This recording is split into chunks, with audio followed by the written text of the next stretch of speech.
ગુજરાતમાં અત્યારે આ બુલડોઝર રાજ જે ચાલી રહ્યું છે એ બુલડોઝર રાજમાં કે ગરીબોને રહેવા માટે મકાન છે કે નહીં એની ચિંતા નથી અને ત્યાં રાતોરાત અચાનક બુલડોઝર જાય છે. ગુજરાતના લોકોને આજની આ સંઘી સરકાર, ભાજપી સરકાર એવી રીતે મજબૂર કરવા માંગે છે કે જાણે તમે કરગરો, તમારે જીવવા માટે કગરવું પડે એ પ્રકારની સ્થિતિ. શું થઈ રહ્યું છે ગુજરાતમાં? કેમ ગરીબોના મકાનો ઉપર આ સરકારી બુલડોઝર ફરી રહ્યા છે? ગુજરાતમાં નીચેના કોર્ટમાં શું ચાલી રહ્યું છે કે સરકારના પુરાવાઓ એને જ મહત્વ આપવાનું ને સરકારના વકીલો દ્વારા અને સરકારના તંત્ર દ્વારા અને એ બધા જ પુરાવાઓ ઊભા કરી અને લોકો ગેરકાયદેસર રહે છે એવું સાબિત કરવાનું. સરકાર દયા જેવો કંઈ છાંટો જ ન હોય એવું લાગે.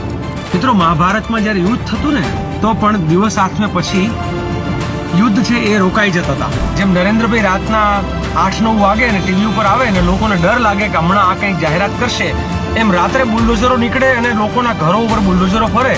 અને ભાજપના અંધભક્તોને, કમલગટ્ટાઓને કહું છું કે એ ભક્તિ અને ગુલામી છોડો.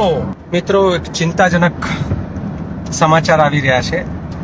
અંબાજીમાં જે 90 પરિવારો પોતાનો આશરો, ઘણા લોકો તો ત્યાં લગભગ 70 વર્ષથી, કોઈ 55-56 વર્ષથી, ત્યાંના ગરીબ લોકો એ સતત રાવ એ નાખી રહ્યા છે કે કોઈ પણ ભોગે આ રોકવામાં આવે. કોર્ટનો ચુકાદો આજે એવો આવ્યો છે કે ભાઈ તમે ગેરકાયદેસર છો. આપણા દેશની કમનસીબી એ છે અને એમાં ખાસ કરીને ગુજરાતમાં અત્યારે આ બુલડોઝર રાજ જે ચાલી રહ્યું છે એ બુલડોઝર રાજમાં કે ગરીબોને રહેવા માટે મકાન છે કે નહીં એની ચિંતા નથી અને ત્યાં રાતોરાત અચાનક બુલડોઝર જાય છે અને આ બુલડોઝર જઈ અને લોકોને પોતાના 70 વર્ષ પહેલાંના, ક્યાંક 150, ક્યાંક 120 વર્ષ પુરાના આ બધા જે મકાનો છે એને જમીનદોસ્ત કરી નાખે છે. અંબાજીના લોકો કોર્ટમાં ગયેલા. કોર્ટમાં આ તો અત્યારે ગુજરાતમાં નીચેના કોર્ટમાં શું ચાલી રહ્યું છે કે સરકારના પુરાવાઓ એને જ મહત્વ આપવાનું ને સરકારના વકીલો દ્વારા અને સરકારના તંત્ર દ્વારા અને એ બધા જ પુરાવાઓ ઊભા કરી અને લોકો ગેરકાયદેસર રહે છે એવું સાબિત કરવાનું. એક બાજુ એવું લાગે જાણે સવાલ એ થવાનો છે કે કાલે કે ગુજરાતમાં જન્મેલા આ ગરીબો એ ખરેખર કાયદેસર છે કે નહીં, કાલ ઉઠીને એમને પણ આ ગેરકાયદેસર ડિક્લેર કરી દેશે. એવી રીતે શું ઉતાવળ આવી કે આજે 3 વાગે કોર્ટનો ચુકાદો આવે અને જ્યારે અપીલમાં જાય લોકો, એના વકીલ છે એ અપીલમાં અરજી પણ કાઢી નાખવામાં આવે, અરજી પણ ન સાંભળવામાં આવે અને હવે આજ રાતમાં આ જમીનદોસ્ત થશે. ન્યાય મેળવવો એ દરેક નાગરિક જે છે એનો એ જન્મસિદ્ધ અધિકાર છે ન્યાયની પૂરી પ્રક્રિયામાં. કારણ કે તમે અત્યારે જે ખોટું કરી રહ્યા છો, જે રીતે મુંબઈમાં હમણાં પેલા ભાઈને રાતોરાત અચાનક પકડ્યો, એ નિર્દોષ હતો અને પછી હવે પોલીસ કે સોરી બાય મિસ્ટેક તમને પકડ્યા, તો આ બધા મકાનો બાય મિસ્ટેક એવું જ્યારે ચુકાદો આવશે ત્યારે શું થશે? ગરીબોના આશરો, મા અંબાના ધામમાં મા અંબા બધાને આશરો આપે અને એના આશરે અનેક લોકો વસતા હોય, એવા લોકોના મકાનોને તોડવા માટે જે પ્રકારે અત્યારે સરકારના માણસો અચાનક રાત્રે જાય છે. મને અત્યારે ત્યાંથી એક ફોન આવે છે, ભાઈ એમ કે છે, સાહેબ કયો તો ખરા, કમસે કમ આજની રાત રહેવા દે, અમારા ઘરે અમે છેલ્લી રાત રહીએ. આંખમાં આંસુ સાથે એમ કે છે. એટલે ગુજરાતના લોકોને આજની આ સંઘી સરકાર, ભાજપી સરકાર એવી રીતે મજબૂર કરવા માંગે છે કે જાણે તમે કરગરો, તમારે જીવવા માટે કગરવું પડે એ પ્રકારની સ્થિતિ. હજુ ઓઢવનું આપ સૌ જાણો છો, રબારી વસાહતને ત્યાં ભાંગીને ભૂક્કો કરી નાખી. કેશવનગર જે છે એમાં 150 ઘર ઠાકોરના ભાંગીને ભૂક્કો કરી નાખ્યા. હવે અંબાજીના ધામમાં કાલે દ્વારકા પણ જઈએ છીએ, ત્યાં પણ આ જ થયું છે. સોમનાથ જશો તો આ જ થયું છે. શું થઈ રહ્યું છે ગુજરાતમાં? કેમ ગરીબોના મકાનો ઉપર આ સરકારી બુલડોઝર ફરી રહ્યા છે?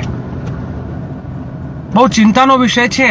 આખી પેઢી, ક્યારેક તો એમ કહેવાય ને કે માણસ આખી જિંદગી મજૂરી કરીને મરી જાય ત્યારે એક મકાન બનાવતો હોય છે, એ તમે 3 મિનિટ 5 મિનિટમાં એના બુલડોઝર ફેરવી દો. એના જીવનનું શું, એના બાળકોનું શું, પ્રેગ્નન્ટ બહેનોનું શું, વૃદ્ધોનું શું? સરકાર દયા જેવો કંઈ છાંટો જ ન હોય એવું લાગે. આ સરકારના અધિકારીઓને આ રાત્રે બુલડોઝર ફેરવવાનું ક્યાંથી શરૂ થયું?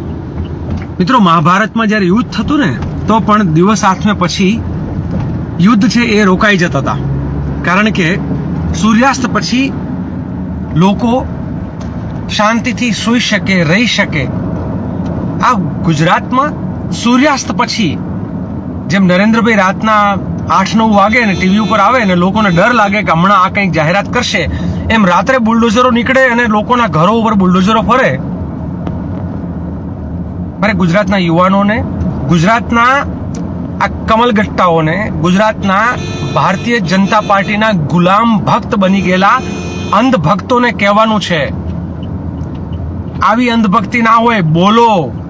બોલો, નહીં તો આજે જે રીતે એ અંબાજીના ગરીબોના મકાનો ઉપર બુલડોઝર ફરી રહ્યા છે ને, જેવી રીતે ઓઢવમાં રબારી વસાહત પર ફર્યા, જે રીતે કેશવનગરમાં ફર્યા, કાલ તમારા રહેણાંક વિસ્તારમાં ફરશે.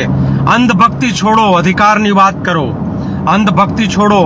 70 વર્ષથી રહેનાર માણસ ગેરકાયદેસર હોય જ ના શકે. 7 દિવસની નોટિસનો કાયદાનો નિયમ છે અને સીધા બુલડોઝર લઈને પહોંચી જવાનું. કોર્ટમાં જવા માટે, અપીલમાં જવાનો સમય પણ નહીં આપવાનો. ઉભા અપીલોને ખારીજ કરી નાખવાની. એટલે ગરીબોનું થશે શું ગુજરાતમાં? ગુજરાત માત્ર અમીરોનું ગુજરાત બની રહ્યું છે. પૈસા છે તો તમારી પાસે મકાન છે, બંગલા છે, ગાડીઓ છે. પૈસા નથી તો તમારે માટે ગુજરાતમાં રહેવું ને જીવવું ભયંકર સ્થિતિ છે. એટલે ગુજરાતના યુવાનોને કહું છું, તમારામાં માનવતા જેવું કંઈક હોય તો ગુજરાતના ગરીબોનો અવાજ ઉઠાવો. અને ભાજપના અંધ ભક્તોને, કમલગટ્ટાઓને કહું છું કે એ ભક્તિ અને ગુલામી છોડો. તમારા જ સમાજના લોકો, તમારા જ જેવા લોકો, સામાન્ય માણસો છે એ આજે નોંધારા થઈ ગયા છે. નાના બાળકો આજે ક્યાં શું છે રાત્રે અંબાજીમાં?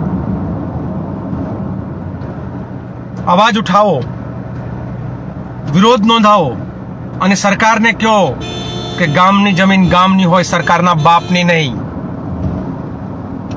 કલેક્ટરના બાપની નહીં, કોઈ મુખ્યમંત્રી કે મિનિસ્ટરના બાપની નહીં.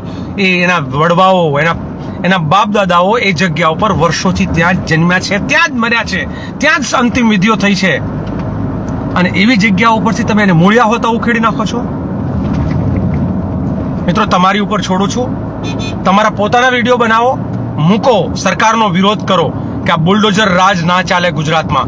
ગરીબોના મકાનો ઉપર બુલડોઝર ફેરવવાનું જે લગાતાર થઈ રહ્યું છે ગુજરાતમાં, એની સામે પ્રચંડ અવાજ ઉઠે એ બહુ જરૂરી છે મિત્રો.